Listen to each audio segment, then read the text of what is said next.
Amis lecteurs, bien le bonjour et très bon réveil matinal à vous qui vous levez à cet instant précis. Vous êtes bel et bien sur Afrique Média et vous suivez en ce moment précis Kios Africain. Kios Africain ce jour, c'est une panoplie des unes qui ont paru, et il faut le dire, dans les différents tableaux-lits avec les différents directeurs des publications de toute la presse africaine pour me livrer dans cet exercice. Il est également là ce matin, lui Roger Noisieux. Bonjour. Bonjour Raoul Pépin, Benabena. Madame, monsieur, bonjour, chers téléspectateurs d'Afrique Média, bonjour et bienvenue à cette revue de presse panafricaine. Et comme il est tradition, nous commençons par l'Afrique de l'Ouest et c'est avec vous et avec Gabon Review. Tout à fait. Gabon Review en kiosque depuis quelques heures. C'est en Afrique centrale. Programme PISCA, 140 millions de francs CFA pour 2018. Des sources de Gabon Review, l'ambassade de France a lancé hier à Libreville exactement le programme Projet innovant des sociétés civiles et coalition d'acteurs pour 2018. Cette année poursuit alors le journal. Le programme dédié au financement de projets de développement est doté d'une enveloppe de 140 millions de francs CFA. Comme ça, me le dit, c'est une de Gabon Review en kiosque également ce matin. Gabon Echo également en kiosque. PAFC Gabon, Precious Wood, CEB, premier bénéficiaire. Ainsi, selon Gabon Eco, le premier certificat de conformité du schéma de certification forestière PAFC Gabon a été remis officiellement hier à Libreville à la société Precious Wood, CEB, dirigée par Frédéric Aubert, en présence du directeur général de l'agence d'exécution des activités de la filière forêt-bois, Arnold Jean-Marie Ntuntume. C'est ce que dit donc cette une de Gabon Echo en kiosque ce matin. Gabon Actu également en kiosque depuis quelques temps seulement. Report répété de législative 2018. Les mamboudouistes soupçonnent la passivité de la Cour constitutionnelle. Nos confrères qui apprennent qu'un courant politique très critique existant au sein de l'Union du peuple gabonais a manifesté son indignation face à la passivité à laquelle la Cour constitutionnelle s'adonnait pour proroger indéfiniment le mandat des députés actuels expiré depuis 2016, il faut le dire, exactement depuis décembre 2016. L'Union également en kiosque depuis quelques heures, le quotidien national gabonais, accident ferroviaire dans la région de Kango, titre alors l'Union, écrasé par un train Igler Nang Obamé, 49 ans sonné, de retour d'un mariage, ne verra plus les siens. Écrasé par un train minéralisé, la victime aurait imprudemment traversé la voie ferrée, se faisant happer par le train qui lui a sectionné l'avant-bras et une partie de la jambe gauche. À lire absolument dans les colonnes de l'Union. En kiosque également ce matin, Tchad Info également en kiosque et nous parlons là des hydrocarbures. Le Tchad se dotera d'un tout premier dépôt pétrolier dont la première pierre a été effectuée par le président Idriss Déby Itno lui-même en personne ce 4 avril 2018 à Jamaya. Ce dépôt, en croire Tchad Info, tient sur une superficie de 40 hectares et aura une capacité de 40 millions de litres, donc 4000 mètres cubes d'eau pour la lutte anti-incendie. Comme le dit alors cette une de Tchad Info, en kiosque également depuis quelques heures en République centrafricaine maintenant. C'est avec la nouvelle Centrafrique, nous dit alors le journal, qui s'en réjouit d'ailleurs, il faut le dire, des faux visas dans les placards, nous dit la nouvelle Centrafrique, qui s'en réjouit, en effet embarrassé depuis 2 ans dans les résultats d'une enquête interne sur une filière de délivrance de quelques milliers de visas. Le Quai d'Orsay vient donc de décider de mettre à la retraite l'ancien ambassadeur à Bangui, Charles Malinas. Pour nos confrères, il était désormais temps que ce dernier foute nos camps. Corbeau News, également en kiosque depuis quelques heures, que dit la une?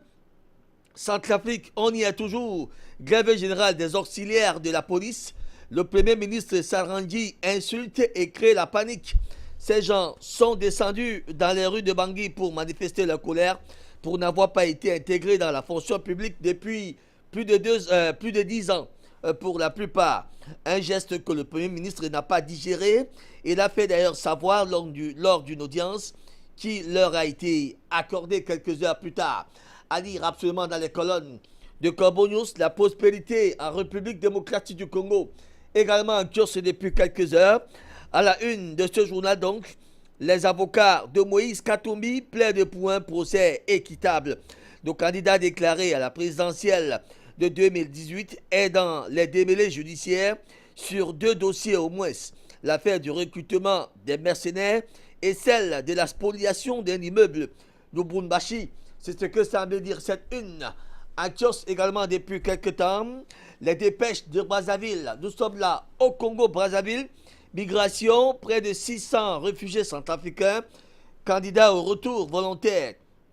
Le Haut Commissariat des Nations Unies pour les réfugiés lance ce jeudi même à Brazzaville l'opération de rapatriement volontaire des ressortissants centrafricains réfugiés en République du Congo. Estimé à plus de 32 508, ces réfugiés vivent dans plusieurs quartiers de Brazzaville et d'autres localités du Congo, c'est-à-dire également dans les colonnes des dépêches de Brazzaville au Cameroun. C'est avec le quotidien national gouvernemental Cameroun Tribune que nous ouvrons cette vague liste sénatoriale 2018. Le jour des résultats, c'est alors la une des Cameroun Tribune. Le Conseil constitutionnel rend public ce jeudi même le verdict officiel du scrutin du 25 mars dernier qui avait mis en compétition 9 partis politiques. Cet événement inédit selon Cameroun Tribune permettra de connaître les noms des 70 sénateurs élus avant d'attendre exactement les 30 autres qui seront nommés par son Excellence Paul Biya, président de la République du Cameroun. Info Matin, aussi en kiosque depuis quelques heures. Dette intérieure, l'État débloque 30 milliards de francs CFA. Selon Info Matin, le paiement concerne depuis hier les personnes physiques, les prestataires de l'État, les subventions, les contributions et autres fonds de contrepartie. À lire absolument ce dossier inédit que vous offre Info Matin, un kiosque également depuis quelques heures le jour, qui nous parle de cette fameuse crise anglophone. On y est toujours. Crise anglophone, ils reviennent de l'enfer pour illustrer parfaitement les 12 touristes pris en otage et libérés par le BIR englouti, entendez, le bataillon d'intervention rapide, c'est-à-dire récemment dans les colonnes de Le Jour. Allons-y avec le quotidien de l'économie, aussi en kiosque depuis quelques heures. Financement public 2017, une année au train de vie somptueux pour l'État. Titre alors le quotidien de l'économie qui précise bel et bien que paradoxalement au discours sur la réduction du train de vie de l'État, l'exercice budgétaire 2017 s'est soldé par un dépassement des dépenses courantes et celle de transfert de biens et de services, c'est-à-dire absolument dans les colonnes du quotidien de l'économie mutation, aussi en kiosque ce matin, que dit-on la une, Conseil national de la jeunesse, une coquille vide et budgétivore. Titre alors mutation, cet organe affiche un bilan dérisoire. La subvention de 40 millions de francs CFA dont il bénéficie aiguise d'ailleurs des appétits. On veut bien savoir à quoi servent exactement ces 40 millions de francs CFA pour un organe qui est tout simplement inactif. De Guardian Post, aussi en kiosque depuis quelques heures, du feu dans la maison, le secrétaire à la communication de l'Ambazonia menace d'arrêter de se battre. Il aurait donc tué le délégué aux affaires sociales du Nord-Ouest, kidnappé. C'est d'ailleurs là la pomme de discorde de ce qui convient de dire désormais l'affaire Ambazonie contre Ambazonie. À lire absolument dans les colonnes de The Guardian Post, les défis actuels, aussi en kiosque depuis quelques heures. Que dit alors la une? Habitat social, développement urbain, combler le déficit d'1 million de logements. C'est du moins ce que pense le journal, qui révèle d'ailleurs que le gouvernement mène de front le programme de 10 000 logements sociaux et le plan d'urgence habitat pour résorber donc le déficit en logement estimé à 1 million d'unités. Essentiel également en kiosque depuis quelques temps, nous y sommes toujours au Cameroun. Crise anglophone, on en parle davantage. Kidnapping, nouveau mode opératoire des terroristes. C'est d'ailleurs la une de l'essentiel qui dresse un bilan des atrocités. Ainsi donc, 14 étrangers enlevés dans le sud-ouest depuis 2 mois. Les forces spéciales libèrent les otages tunisiens, italiens, suisses et camerounais. Toujours sans nouvelles du sous-préfet de Batibo, coupeur de route ou sécessionniste, interroge alors l'essentiel. qui révèle d'ailleurs qu'il s'agit d'un mode opératoire identique à celui des rebelles du Delta du Niger, c'est-à-dire absolument dans les colonnes de ce journal. Baromètre, aussi en curse depuis quelques temps. Que dit donc la une de Baromètre sénatorial 2018?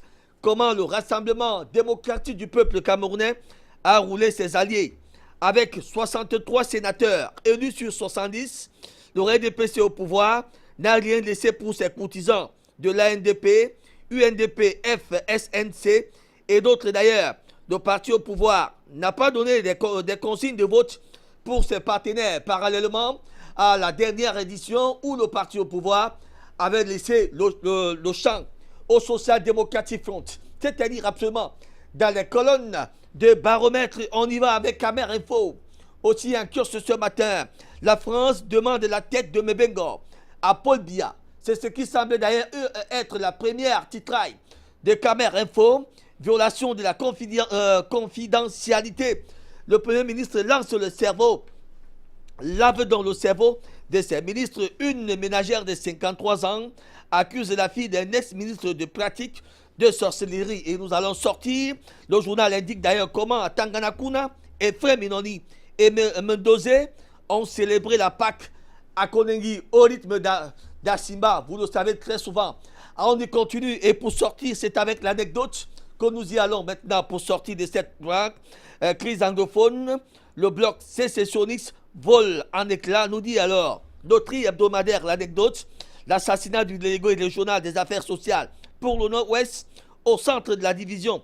Chris Anou, un des leaders pondérés du mouvement, désavoue son compagnon d'armes, Cho Ayaba. Du coup donc, le peuple des régions anglophones appelle donc à se désolidariser des extrémistes. C'est alors là que nous sortons effectivement de l'Afrique centrale pour embrayer avec l'Afrique australe avec vous, du Roger Noisieux. Ouvrons cette revue de presse de l'Afrique australe par l'Angola et c'est avec Ango Noticia qui rapporte que l'un des derniers négociateurs actifs de l'accord d'Alvor qui a précédé l'indépendance de l'Angola sera inhumé ce jour, décédé dimanche dernier. L'ancien ambassadeur de l'Angola à l'UNESCO, Djaka Djamba, était député à l'Assemblée nationale et dirigeant historique de l'UNITA. Pour le vice-président de l'Angola, Bordito de Souza, l'Angola a perdu l'un de ses enfants les plus illustres. João Lourenço reçoit des dénonciations des internautes écrits ce matin. Le journal en ligne Angola 24 heures, le président angolais, dans un post édité lundi soir sur Facebook, a révélé qu'il recevait des dénonciations et des plaintes des internautes pouvant être déférées aux autorités compétentes pour traitement, assorties des poursuites judiciaires et voire des sanctions. Célébrer les frères, même avec les clauses vides, c'est l'information qui coiffe l'article du journal angolais en ligne Fola 8 à l'occasion de la célébration du 16e anniversaire de la journée de la paix et de la réconciliation nationale. Une journée que les Angolais doivent donc à l'architecte de la paix qui n'est autre que l'ex-président José Eduardo dos Santos qui dans les moments difficiles a su maintenir la sérénité, favoriser avec son sens patriotique une réconciliation entre des frères qui se trouvaient autrefois dans le désarroi. Le chef de l'État reçoit les plaintes des internautes. C'est encore la une du journal de l'Angola.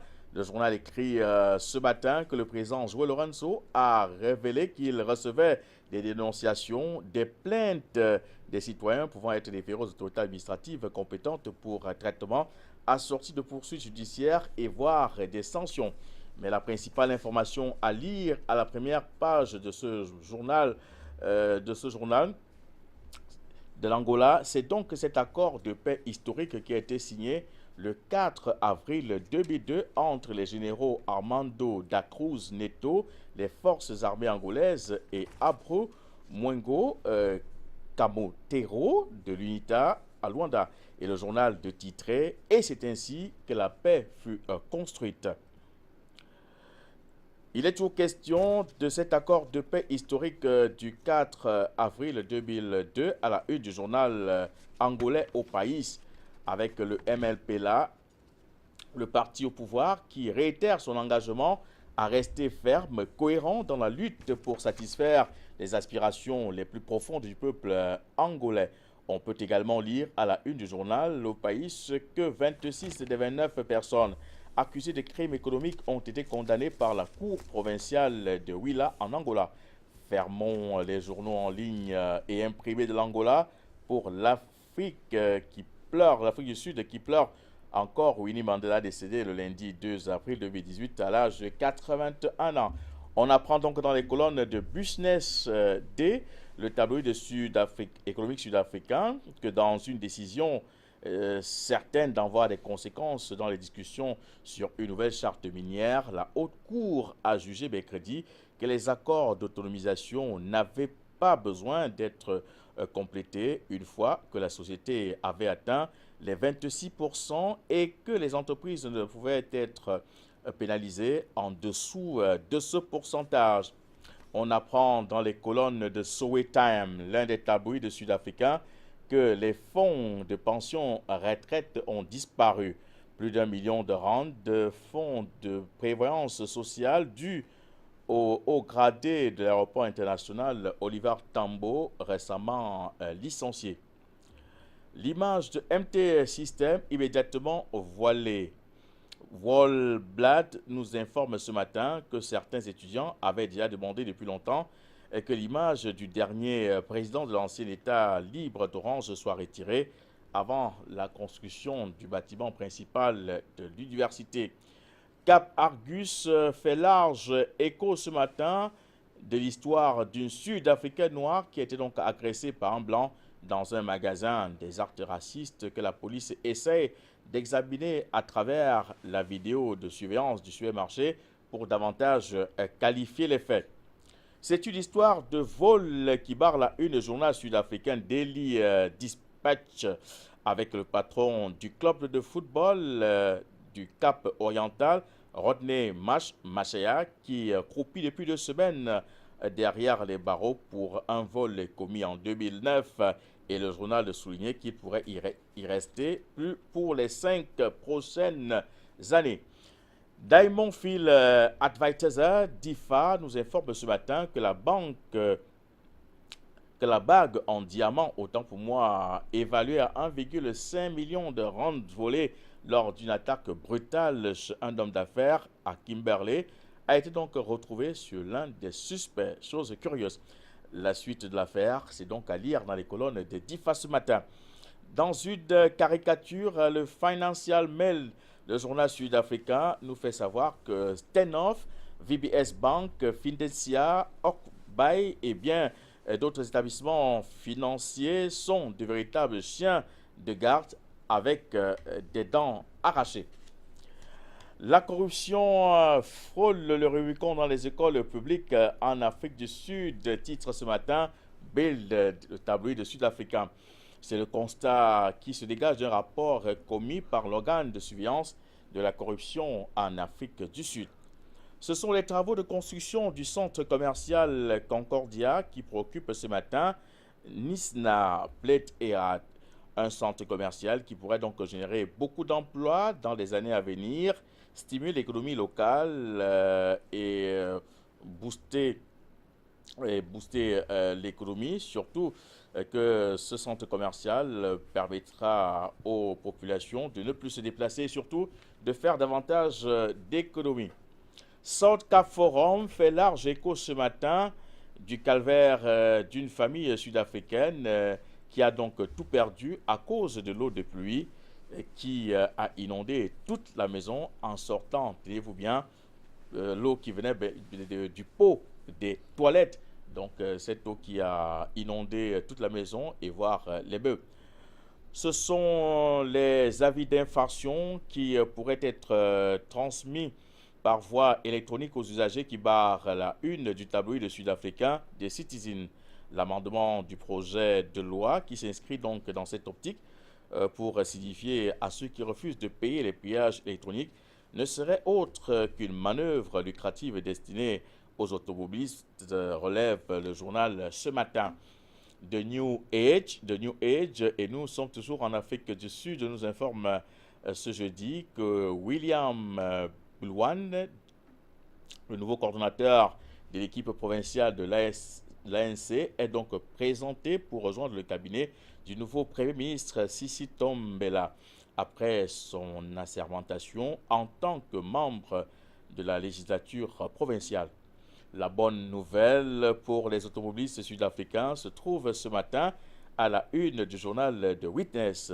À défaut de ne plus avoir de l'argent pour payer les amendes dues au parking payant, les parkings sont désormais gratuits pour tous.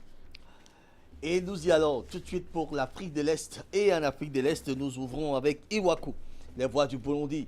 Un kiosque depuis quelques minutes politique vers plus d'efficacité dans l'administration communale. S'interroge Iwaku qui précise d'ailleurs que contrairement à la Constitution de 2005, le projet de Constitution prévoit en son article 271 que la commune sera administrée par l'administrateur sous la supervision du conseil communal, ce qui laisse dire à certains administrateurs d'avancées significatives. À lire absolument dans les colonnes d'Iwaku, les voix du Burundi. Burundi Echo, aussi un kiosque ce matin, classement Doing Business, des réformes pour inverser la tendance. Selon Burundi Echo, 190 pays vont produire et transmettre les réformes entreprises en matière d'amélioration du climat des affaires à la Banque mondiale. Cette institution classe ces pays donc selon les facilités d'y faire des affaires, un projet qui a débuté en 2005, poursuit alors le journal. La nation à Djibouti, aussi un kiosque ce matin, maîtrise des TIC à Djibouti, impasse zéro. Le président Ismaël Omar Guelleh veut faire de cet outil un challenge. C'est dans cette optique d'ailleurs qu'il multiplie les réunions et entend initier un concours des TIC dans l'accès au développement durable, comme le disent alors nos confrères de la nation. Ce matin, Al Watwan, le premier journal des Comores, aussi en kiosque depuis quelques heures, centenaire de la naissance de Winji Baraka, les Comores célèbrent un grand homme, donc nous dit Al Watwan, le colloque international sur le 100e anniversaire de la naissance de Saïd Omar Abdallah, dit Winnie Baraka, a été ouvert mardi au Palais du Peuple. Plusieurs ateliers et expositions sur l'illustre défunt seront animés jusqu'à vendredi 6 avril. Il sera question de découvrir davantage la vie de cet homme érudit. À lire absolument dans les colonnes de Al Watwan, Tribune Madagascar, aussi en kiosque depuis quelques heures seulement. La majorité présidentielle fait passer les lois électorales dans la pagaille. L'Assemblée nationale Achibangzaza a voté dans sa large majorité les lois organiques relatives aux élections. Il s'agit précisément de l'élection présidentielle et celle des députés. Daily Nation au Kenya, aussi en kiosque ce matin, nous exposerons les juges Biazé Vedon de Matiangi. Le ministre de l'Intérieur dit que le groupe de pas plus de 5 pousse trop loin l'activisme judiciaire en dénigrant l'exécutif. Selon Daily Nation, la controverse entourant donc la déportation de Miguna, militante de l'opposition, est à la base d'une nouvelle guerre froide entre l'exécutif et le judiciaire. Selon le secrétaire du cabinet intérieur, Fred Matingi, un groupe de juges serait donc impliqué dans une alliance avec les avocats pour embraser le gouvernement. C'est-à-dire absolument dans les colonnes donc de Daily Nation. En Éthiopie, c'est avec deux reporters que nous y allons. Abiy Ahmed a prêté donc serment en tant que Premier ministre dans son discours à la Chambre. Le Premier ministre Abiy a affirmé d'ailleurs l'engagement de son gouvernement à la pleine participation de l'opposition à la démocratisation du pays. Ce dernier a également appelé tous les citoyens à jouer leur rôle dans le développement de son pays, c'est-à-dire absolument dans les colonnes de reporters de Ethiopian Herald, aussi en kiosque ce matin. À la une de ce journal, les dirigeants et les chefs d'organisation félicitent donc le docteur Abiy Ahmed sur son devenir en tant que nouveau Premier ministre de l'Éthiopie. Le président du Kenya a lui-même aussi félicité le nouveau Premier ministre et a exprimé son désir de consolider son partenariat avec l'Éthiopie pour assurer la paix, la stabilité et le développement de la sous-région et du continent tout entier. En Ouganda, c'est avec New Vision que nous y allons. Nous voulons que le gouvernement nous apporte la procédure normale d'obtention des vrais vaccins, explique alors Liliane Habert, la présidente du Conseil national de la jeunesse, reprise par New Vision. Ainsi, selon le journal, c'est un jeune ayant pris ce qui a été déclaré comme faux médicaments, faux vaccins contre l'hépatite B, disent ne pas être en mesure de travailler au lit, c'est-à-dire absolument dans les colonnes de New Vision, de New Time, aussi en kiosque, c'est au Rwanda maintenant. L'agriculture restera un secteur prioritaire, dit Edouard Ngirente. Le premier ministre rwandais a félicité les réalisations accomplies dans le secteur agricole du pays et a promis l'engagement du gouvernement à augmenter davantage le financement du secteur pour faire face aux défis restants. Ce dernier était face aux sénateurs et députés dans une section conjointe pour informer les législateurs sur le statut du secteur agricole et les nouvelles mesures prises pour l'améliorer, c'est-à-dire absolument dans les colonnes de The New Time au Rwanda. Allons-y en Somalie maintenant. C'est avec Iran que nous y allons. La Mixon intervient dans l'impasse politique en Somalie. Iran de nous dire d'ailleurs que l'impasse politique à Mogadiscio autour de la destitution de Jawari a atteint un crescendo mercredi après-midi après que les troupes de la Mixon sont intervenues avec la sécurité du Parlement. Ainsi, le contingent ougandais de la Mixon s'est vu escorter le président de la Chambre, Mohamed Osman Jawari, et le deuxième vice-président, Mahamat Awad, du bâtiment du Parlement, après une section de course dans la confrontation armée, c'est-à-dire absolument dans les colonnes donc de Iran au Soudan, Soudan Tribune, en kiosque également ce matin. Le Soudan et le Soudan du Sud signent un protocole d'accord pour développer des ressources hydriques communes. Le ministre soudanais des ressources en eau et de l'électricité, Muataz Moussa, et son homologue du Sud de Soudan, Sophia Gay, ont signé un mémorandum d'accord sur la mobilisation, c'est-à-dire absolument dans les colonnes de ce journal. Daily News en Tanzanie, aussi en kiosque ce matin, assurer donc l'accessibilité économique. C'est la une des Daily News. Le journal nous apprend que compte tenu de l'augmentation de la production d'électricité à partir de sources bon marché, telles que le gaz et le projet des hydroélectriques de 2100 MW de Stigler Goss, le président John Magufuli a chargé les institutions publiques responsables d'abaisser les tarifs sur le marché. Ali, absolument dans les colonnes des Daily News, et nous sortons avec Afrique Révélation, le magazine panafricain aussi en kiosque ce matin. Éthiopie, le Premier ministre annonce donc une possible modification de la Constitution. Selon Afrique Révélation, Abiy Ahmed, premier Oromo élu à ce poste de Premier ministre, aura pour mission de rétablir la paix et la cohésion sociale. Il promet d'ailleurs de mettre en œuvre les réformes démocratiques, mais il faut dire que c'est la première fois qu'un Oromo arrive au pouvoir en tant que Premier ministre. Oromo qui est d'ailleurs, il faut dire, la tribu majoritaire dans ce pays qu'on appelle l'Éthiopie. Nous y allons de ce pas et de manière très rapide en Afrique du Nord. Feuilletons ensemble les journaux en ligne, tout comme ceux en kiosque parus donc ce matin.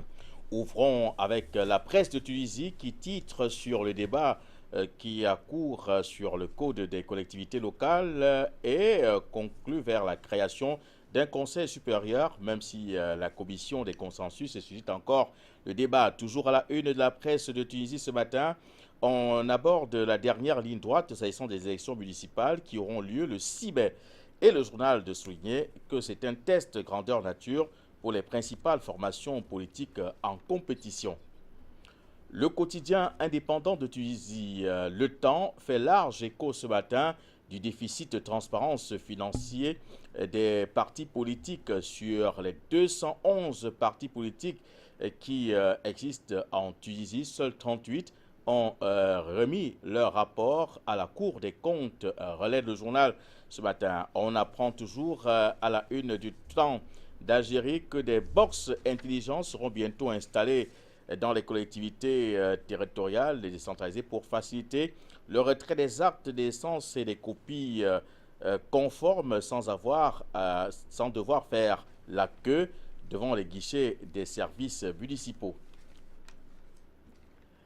Appel à l'annulation de la peine de mort en Tunisie. C'est le titre de la principale information que l'on peut lire dans les colonnes de Réalité, le journal en ligne, dans une conférence de presse donnée par le président de l'organisation tunisienne de lutte contre la torture, Radia Nasraoui. 5 décès ont été enregistrés à la suite d'actes de torture. Il en a saisi d'ailleurs l'opportunité pour appeler les autorités tunisiennes à annuler la peine de mort, indiquant que ce jugement n'est pas conforme aux droits de l'homme, notamment le droit à la vie.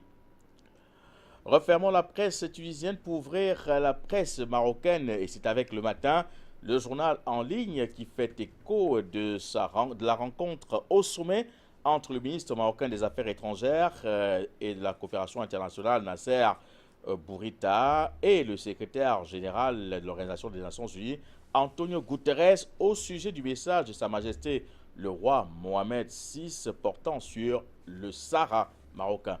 On apprend également dans les colonnes du journal en ligne marocain La Vie Éco que le Maroc abrite du 8 au 10 mai prochain une réunion des experts mondiaux de la statistique. Il s'agira, pour être plus précis, de la 11e réunion du groupe de haut niveau pour le partenariat, la coordination et le renforcement des capacités dans le domaine des statistiques relatives au programme de développement durable à l'horizon 2030. Un hélicoptère des phares s'abîme au cours d'un exercice au sud d'Erachidia, écrit le Maroc Hebdo. Le journal en ligne précise que les pilotes de cet hélicoptère des forces armées royales sont sortis indemnes de cet accident. Sarah, nouvelle réunion de mobilisation des chefs des partis lundi à Layoun, écrit tel quel un journal marocain en ligne. Les secrétaires généraux des partis politiques marocains seront à nouveau réunis autour de la question nationale le 9 avril prochain à Layoun, alors que le Maroc dénonce des provocations du Polisario à l'est du mur de défense comme un casus belli. Le Royaume n'acceptera jamais le changement des données dans la zone tampon. C'est l'information à lire dans les colonnes du journal en ligne Aujourd'hui le Maroc. Particulièrement la construction de certaines bâtisses, a affirmé lundi à Rabat le chef du gouvernement Saïd Eddine El Otani, s'exprimant devant les dirigeants des centrales syndicales et des partis politiques non représentés à l'Assemblée nationale.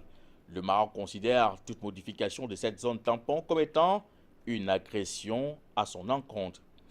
Et s'agissant de cette épineuse question du Sahara, le secrétaire général des Nations Unies, Antonio Guterres, dans les colonnes de la Tribune du Maroc, réaffirme que seule l'ONU détient l'exclusivité sur le processus de règlement de ce conflit. Toujours au sujet du Sahara marocain, le secrétaire général de l'ONU recommande la prorogation du mandat d'une année de la mission onusienne au Sahara. Une prorogation selon son rapport au Conseil de sécurité qui va jusqu'au 30 avril 2019. Quittons la presse du Maroc pour celle de l'Algérie où on lit dans l'Expression le cessez-le-feu prôné par 3 chefs d'État, Poutine, Rouhani et Erdogan. C'est au cours d'un sommet sur fond de guerre diplomatique, peut-on lire dans ce journal.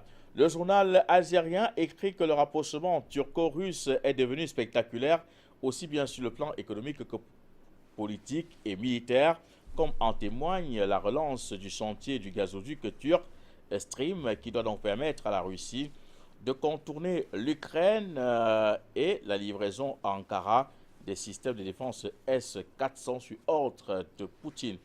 Et maintenant, on retrouve donc la santé publique, ce grand corps malade. Voilà donc le titre qui barre la une de la dépêche de Kabylie, qui est écrit qu'il urge donc que la situation en soit revue dans les établissements de la périphérie. Et toujours à la une, c'est donc la jeunesse de Kabylie, la jeunesse sportive de Kabylie qui a eu raison de son voisin MCA en match de mise à jour de la 23e journée de la Première Ligue.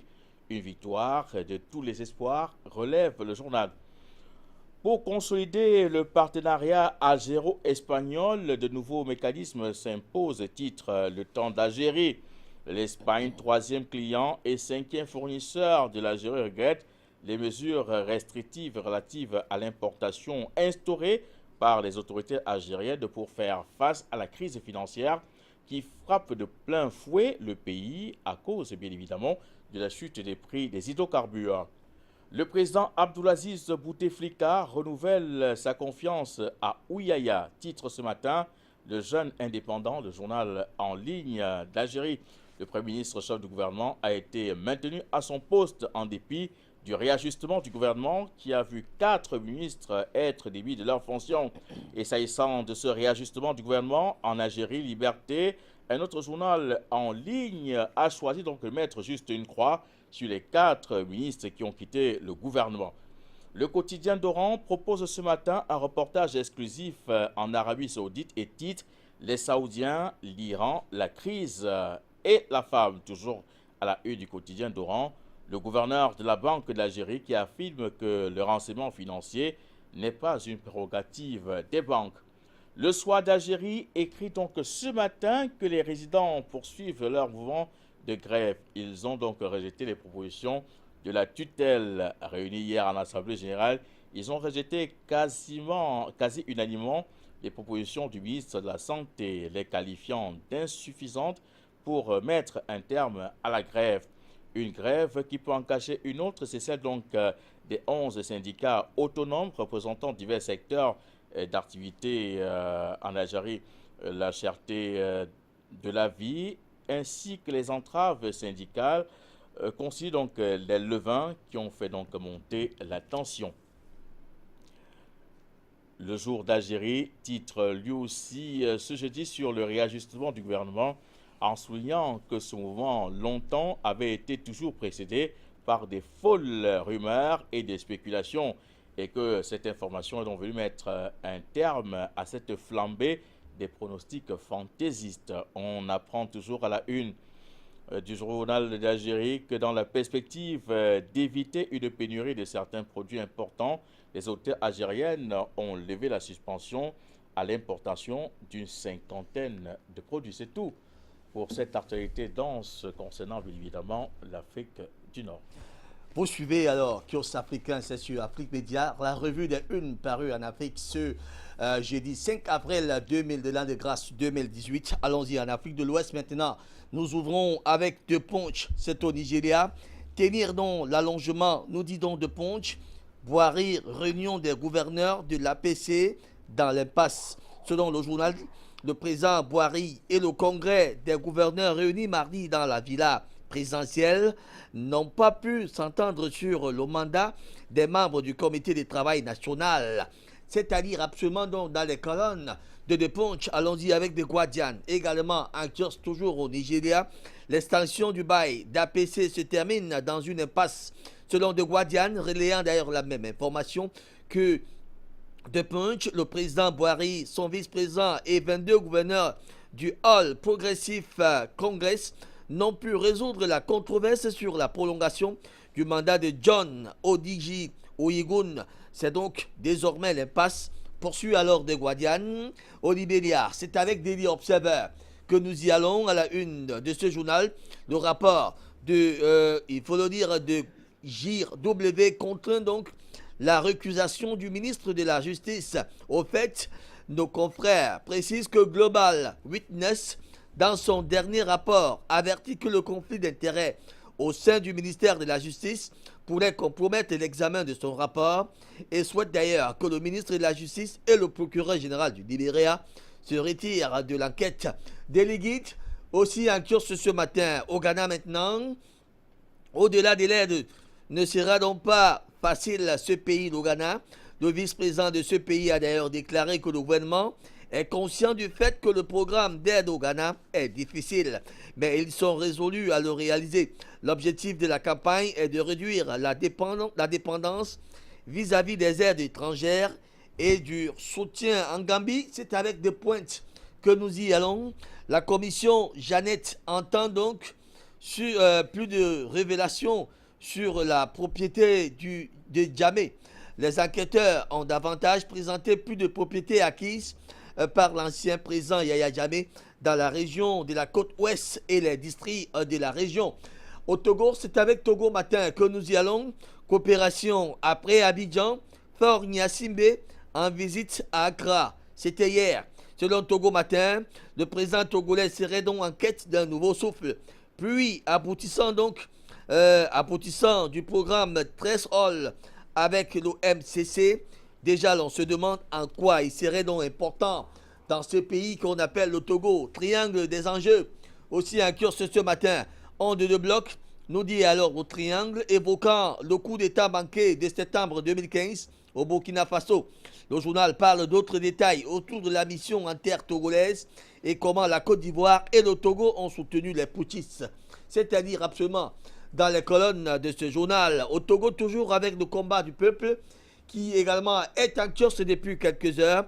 L'université de Lomé est-elle devenue un panier à crabes? La question intéresse le combat du peuple qui constate d'ailleurs que les professeurs s'entre-déchirent surtout et de rien. Que se passe-t-il dans les campus, temple du savoir? Allez donc le savoir effectivement dans le combat qui vous offre alors un dossier inédit sur les comportements et les attitudes des enseignants des universités agrégées, soit-il, c'est-à-dire absolument dans les colonnes de ce journal. Le Témoin au Sénégal maintenant, aussi un kiosque, condamnation de Khalifa Sall, l'épilogue d'une tragédie judiciaire. Selon maître Amadou Ali Kane, il s'agit d'une décision motivée en droit, mais pleine de contradictions. Le journal parle de 6 leviers actionnés pour faire tomber le maire de Dakar, Khalifa Sall, Ali, absolument dans les colonnes de ce journal. Vox Populi, aussi au Sénégal encore. Situation nationale, critique contre le régime. Nature politique de l'affaire Khalifa Sall. Bathily en rajoute une couche. Ce dernier estime d'ailleurs que son pays, le Sénégal, est dans une situation très dangereuse. À lire dans les colonnes de Vox Populi, Rumi, aussi en kiosque toujours au Sénégal. Condamnation à 5 ans de Khalifa Sall, le camp présidentiel dans l'embarras. Bathily solde des comptes avec Macky Sall. Ce dernier dit tout le mal qu'il pense de ce verdict et du procès en cours. Selon maître Moussa Sa au Sénégal, ils ont une conception politique de la justice. Ainsi donc, la modernisation de la justice est une urgence, absolument. C'est-à-dire, absolument, dans les colonnes de Ruining, Wolf Quotidien aussi, toujours au Sénégal, en kiosque ce matin, candidature socialiste parrainage, condamnation de Khalifa Sall, la révolte des alliés de Macky Sall, titre alors le journal, qui met en scène les réactions des proches du président, qui donne une lecture assez étonnante de l'affaire du maire de Dakar. Certains pensent d'ailleurs qu'un pays ne peut se construire dans les procès d'intention, c'est-à-dire absolument dans les colonnes de Wolf Quotidien aussi en cure ce matin. Le Sahel au Niger maintenant, inauguration du 3e échangeur de Niamey. L'ouvrage dévoile sa face majestueuse. C'est la une de Le Sahel. Le journal nous révèle que le chef de l'État Issoufou Mahamadou a personnellement pris part à la cérémonie en présence donc des invités de marque. À lire en page 3, précisément dans ce journal nigérien appelé Le Sahel, à l'Akbar, à Mauritanie, aussi un kiosque ce matin. Mauritanie, que dit la une? L'armée perd un homme en Centrafrique. Le militaire déployé dans le cadre de la MINUSCA a trouvé la mort dans une attaque des anti-Balaka contre son contingent. L'attaque, survenue donc ce mardi, a fait 11 blessés dans les rangs des casques bleus, selon la MINUSCA, qui parle alors de 22 agresseurs tués. À lire absolument dans les colonnes d'Al-Akbar, le combat au Mali, aussi en kiosque depuis quelques heures, présidentielle 2018, c'est fausse candidature, titre alors le combat, qui ne trouve aucune crédibilité en ces hommes plutôt ambitieux que vous voyez devant votre petit écran et qui, d'après le journal, ne représentent rien, mais alors rien du tout, pas même les voix de leur propre famille. C'est-à-dire absolument dans les colonnes de le combat. Aujourd'hui, le Mali, aussi en kiosque depuis quelques heures, qualité des services offerts à la clientèle, Orange Mali s'en tape d'ailleurs le jabot. Nous dit le journal qui nous apprend que la Sotel Malitel risque de fermer boutique à cause de la mauvaise éjection de l'ex-directeur général Mohamed Morchid. Le bénéfice net passe de 48 milliards de francs CFA en 2016 à 24 milliards de francs CFA en 2017. Une véritable honte qui met donc à nu la mauvaise éjection de l'ancien directeur général. Kaloum Presse, aussi en kiosque depuis quelques heures. Nous sommes là en Guinée-Conakry maintenant. Cellou Dalein Diallo, on ne renoncera pas, disait alors l'opposant guinéen au lendemain de sa rencontre avec le président Alpha Condé. Le leader de l'opposition, Cellou Dalein Diallo, se veut toujours ferme et vigilant et déclare que l'opposition ne se laissera pas berner en dépit de son tête-à-tête avec le professeur Alpha Condé, chef de l'État, président de la République de la Guinée-Conakry. Nous y restons en Guinée-Conakry avec Guinée News, aussi en kiosque depuis quelques temps. Polémique sur l'élection du nouveau bureau de l'INIDH.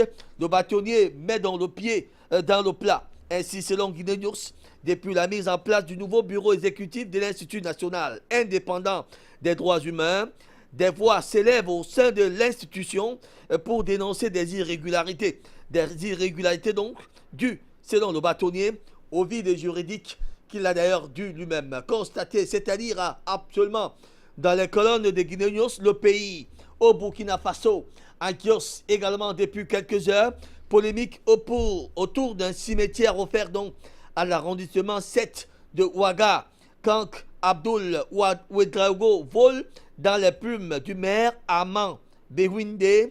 C'est le paradoxe que relève ailleurs le quotidien Le Pays, qui révèle qu'au coin du palais Saint-Valentin, au lieu de l'amour, il donne des coups de poing à sa compagne, c'est-à-dire absolument dans les colonnes de Le Pays. Citoyen aussi en kiosque depuis quelques heures, renseignements au Burkina Faso, une réglementation générale pour plus d'efficacité. En pied de une de ce journal, échanges commerciaux intra-communautaires, les organismes de l'UEMOA à pied d'œuvre, comme semble le dire la titraille. Le matinal au Bénin, aussi en kiosque depuis quelques heures, agriculture béninoise, des résultats élogieux, titre alors le matinal, qui précise que la révolution verte est effective. Des chiffres records pour le coton, le riz passe de 25 000 tonnes. Le Bénin en tête des pelotons pour la culture de l'ananas. Comme vous dit alors le matinal, qui dit que les signaux sont désormais au vert pour une culture assez élogieuse là-bas au Bénin. Allons-y avec la nation Bénin. Aussi en kiosque depuis quelques heures, incident de la lutte contre la cybercriminalité, me vante dans les bars et restaurants. La claque lancée depuis quelques jours contre les cybercriminels ne manque pas de conséquences sur certaines activités dans la ville de Cotonou, comme semble l'illustrer si parfaitement la nation en kiosque également depuis quelques heures. L'économiste lui aussi parle ce matin. Financement des économies des pays de l'UEMOA. Bonne performance du bilan 2017 de la boîte. C'est ce que déclare la une de l'économiste. Le journal nous fait dire que le Nigeria prévoit 760 MW d'électricité au Bénin d'ici 2025. À lire absolument dans les colonnes de ce journal. Fraternité matin, nous sommes en Côte d'Ivoire maintenant. Visite d'amitié et de travail. Weah à Ouattara. Merci pour vos conseils, monsieur le président. Le chef de l'État a réaffirmé donc sa volonté d'appuyer le Libéria dans son développement contraint, c'est-à-dire absolument dans les colonnes du quotidien national gouvernemental. Fraternité matin, c'est en Côte d'Ivoire. Et nous y restons avec le jour plus, l'élection du président du Sénat aujourd'hui donc à Yamoussoukro, la surprise que réserve le RDR aux Ivoiriens. C'est la principale une de le jour plus qui met donc en scène un membre du groupe parlementaire RHDP au Sénat qui dit qu'ils ne doivent pas reproduire les erreurs des élections législatives, c'est-à-dire absolument dans les colonnes de ce journal. Soir Info, aussi en kiosque ce matin, situation politique donc en Côte d'Ivoire, nous dit Soir Info, des secrets dévoilés sur le retour de Soro aux réunions du RDR, une rencontre dit à haut risque du parti de Ouattara est prévue ce jour même. Puis la Côte d'Ivoire suspend les salaires de plusieurs fonctionnaires de la fonction publique. Que se passe-t-il? Allez le savoir dans les colonnes de Soir Info, notamment en page 3 de ce journal. L'Inter, aussi en kiosque, nous y sommes, toujours en Côte d'Ivoire. Palabre autour du parti unifié, PDCI, RDR, tout se décide aujourd'hui. C'est ce que croit savoir l'Inter, qui indique que Soro envoie un message à Ouattara. Procès à la Cour pénale internationale, liberté provisoire, pays d'accueil, Maître Abiba Touré, avocate de Laurent Koudou Bagbo, clarifie tout, mais alors tout dans les colonnes de l'Inter. Allez-y voir. Nous y restons toujours en Côte d'Ivoire avec l'intelligent d'Abidjan, aussi en kiosque ce matin. Niamien Yao dit ses vérités sur le retour au pouvoir du PDCI en 2020. Revenant donc sur le dissident au sein du FPI, il n'est pas question que le président Afi demande pardon à Sangaré, poursuit alors le journal, qui dit d'ailleurs que le président Pascal Afi Nguessan, président du Fonds populaire ivoirien, ne s'est pas trompé. C'est-à-dire absolument dans les colonnes de l'intelligent. Le sursaut, aussi en kiosque depuis quelques temps, après l'agro-business, Get Forever et autres soulignent le sursaut. Ces structures de placement d'argent qui inquiètent le journal. Le journal révèle alors comment elles endeuillent des familles, de nombreuses familles en Côte d'Ivoire. La voix originale, aussi en kiosque ce matin, toujours en Côte d'Ivoire, la reprise du procès Gbagbo Blé Goudé tarde alors les dernières manœuvres en cours à la Cour pénale internationale. C'est ce que dénonce la voix originale, évoquant des pressions de tout genre. Aussi, sur le procès des putschistes de 2015 au Burkina Faso, le journal croit savoir comment le régime ivoirien s'est mouillé. Nous allons vous laisser maintenant avec le canard déchaîné, notamment avec cette caricature qui va certainement vous donner un peu de souris chez vous. Que se passe-t-il effectivement avec le canard déchaîné? Présidentiel 2018, partir, c'est mourir un peu. C'est d'ailleurs la une du canard déchaîné qui met donc en lumière le dialogue de deux chefs d'État. Me semble-t-il, ATT, dis-moi, je veux me représenter. Mais le chef de l'État met ses doutes en péril, c'est Ibrahim Boubacar Keïta. ATT de lui dire alors et de répondre à cette fameuse question. Mais quoi? Faut faire comme François Hollande. Il s'en est bien sorti, non? Question. Mais c'est une dame qui réplique alors. C'est bien dit. Qui est donc cette dame? L'épouse du président Ibrahim Boubacar Keïta, ou tout simplement une autre dame dont on ne connaît pas. Vous allez vous-même dénigrer et déchiffrer cela. Nous passons tout de suite à l'international. Juste avec les 2 premiers jours de la mobilisation des cheminots ont donc perturbé la vie de nombreux Français. Et aujourd'hui en France, de titrer comment la grève bouscule votre quotidien. Le quotidien économique des métropoles, la Tribune, se pose la question ce matin de savoir comment sortir des grèves à répétition chez Air France. Après une 4e journée de grève, direction et syndicats d'Air France se sont réunis autour de la table ce jeudi. Une réunion est donc prévue entre la direction et quelques pilotes.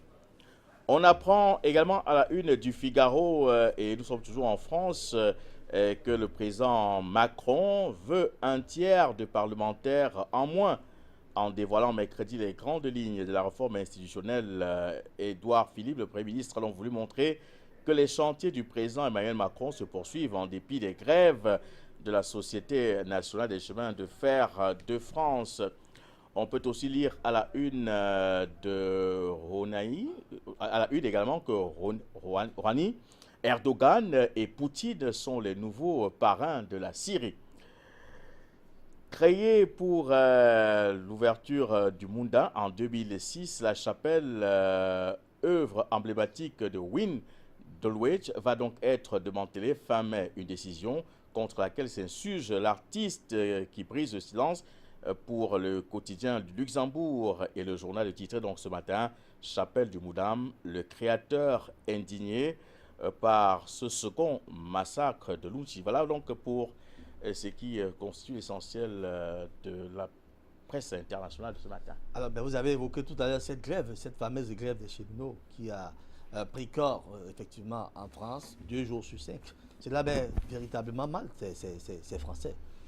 Mais bien évidemment, c'est pour que ces défenseurs de droits des travailleurs puissent avoir des meilleures conditions de travail, que les cadres, les conditions de travail soient améliorées. Et je pense que c'est cette solidarité agissante là qu'il faut aujourd'hui à ce que tous les secteurs d'activité sont paralysés en France. Et Emmanuel Macron, malgré ces hommes et des femmes qui battent le pavé, poursuit sa réforme engagée depuis qu'il a pris le pouvoir. Et je pense que c'est une actualité que nous devons suivre, mais c'est ça également la politique en France. Tout à fait. Nous allons suivre cette actualité de très près. Tout ce qui se passe en France intéresse également l'Afrique. Merci de nous avoir suivis. Afrique Média, nos programmes sont en continu.